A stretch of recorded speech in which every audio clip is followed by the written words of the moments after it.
Hi everyone, I'm Psychic Medium Michael Mapes, and I want to talk to you today about confronting, facing your shadow self. And we talk so much in the spiritual community about love and light and positivity and joy, and these are beautiful things, these are expressive things, these are our creativities, and these are, love and light, positivity. These are some of the reasons why I'm so honored to work in the spiritual discipline. They're some of the reasons that I love working with clients, because I love seeing them explore their love and explore their light, explore new positive dimensions to their soul.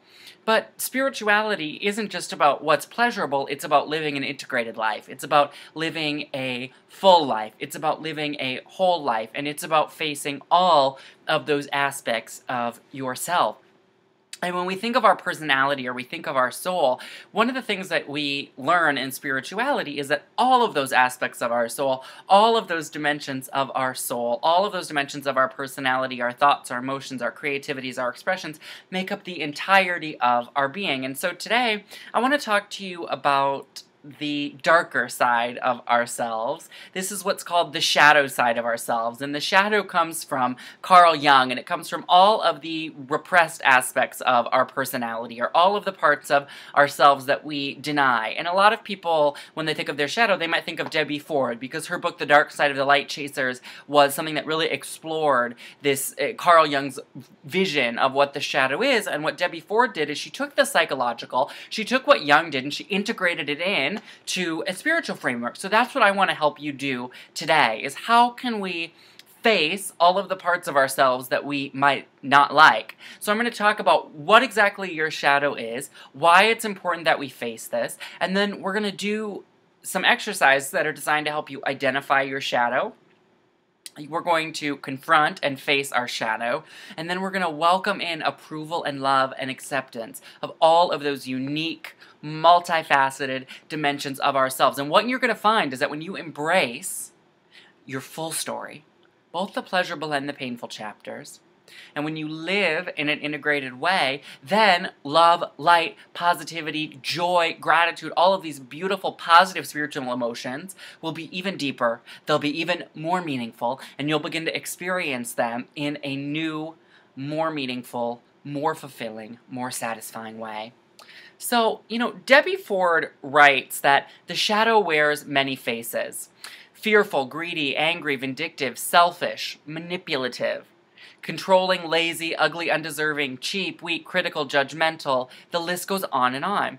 Our dark side acts as a storehouse for all of these unacceptable aspects of ourselves, all of the things we pretend not to be, and all of the aspects that embarrass us. She continues, these are the faces we don't want to show the world, and we don't want to show ourselves. I think most of us can probably relate to that. As you're watching this video right now, there are probably already several things coming through your mind that you don't like about yourself, that you're not proud of about yourself. Maybe you're short-tempered, maybe you're angry, maybe you responded in fear to a coworker. Whatever it is, I know when I read that list from Debbie Ford saying, here's what your shadow is, I immediately thought of, 15 things that I didn't like about myself. Another way you can think about your shadow is, what is the part of yourself, or what's the worst thing someone could say about you? What's the thing that you know about yourself that you'd never want another person to know? Because being a truly spiritual person is about living a visible life. And the reason we live a fully visible life is because we realize that we're in the arms of the universe at all times. We realize that we're connected to universal good at all times. I think oftentimes what happens is things are going well in our life, we feel very connected, we feel in tune, we're listening to our intuition, but then things are going bad. And then, instead of remembering our connectivity to everyone and the universe around us, instead of remembering that we have an internal GPS, an internal guidance system, we lose that. So in moments of darkness, what would yank us out of that is remembering who we really are, is remembering that we're connected, but we forget to do that. So why is it important to talk about our shadow self? Well, the first reason is, I love when Marianne Williamson says, nothing that's a psychological weakness can be a spiritual strength. And if you're not facing all of the different dimensions of yourself, all of the different aspects of yourself, then you're repressing them, then you're denying them. And repression and denial is a psychological weakness, and ergo cannot be a spiritual strength. So we face it so that we can continue to move forward in a real way. And we face it because opening up, accepting, learning to love all of those parts of ourselves means that we can then embrace and go to every experience in our life in a more purposeful way. You know, I often say to people, it's not so important to discover what your purpose is, it's more important that you, in every interaction you have, show up in a way that's purposeful. So it's important to talk about this because love isn't just liking all of those parts of yourself that you find acceptable. Love is embracing the whole of your being. You know, if I teach a class and it goes really well, or I do a really good reading for somebody, or I give a lecture and 200 people show up and 100 of those 200 tell me I do a great job, it's really easy for me to like myself. It's really easy for me to feel good about myself.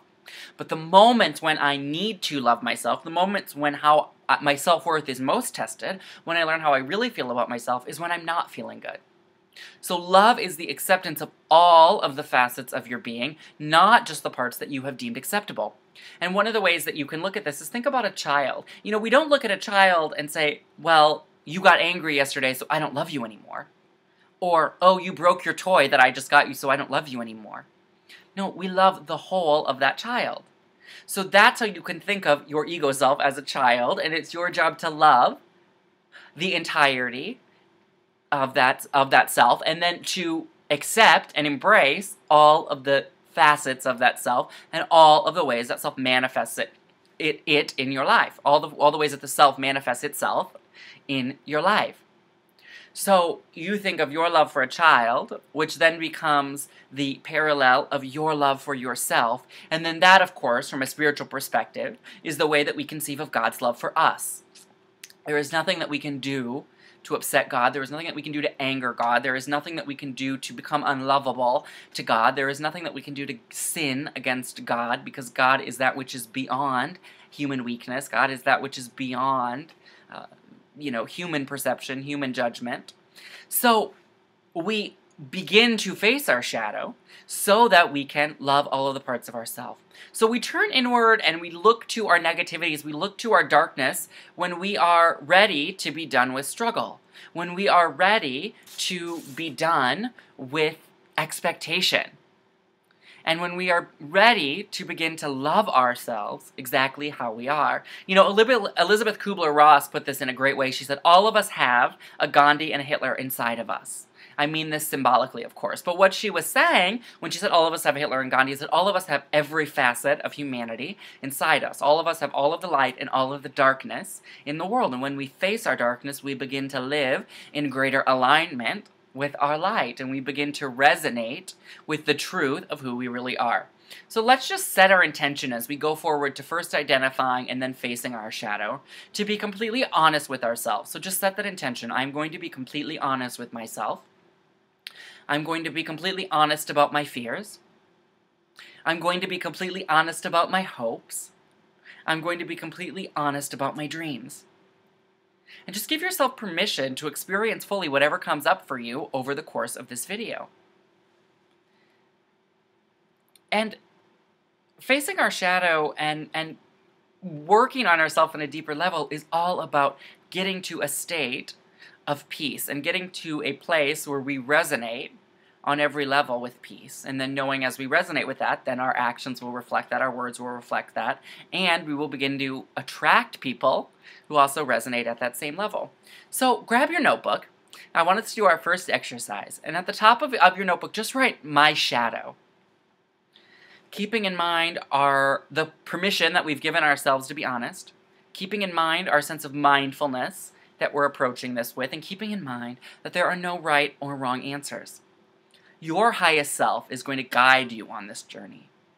So you, just by proxy of watching this video and doing the exercises, are making a commitment to explore yourself in a different way. And what we're going to do right now is keeping in mind that the shadow is all of the parts of ourselves we don't like, or all of the parts of ourselves that we wish were hidden, or that we never want to be made visible. Write down, what is your shadow? What are the elements of your personality that you don't like? And if you need to, pause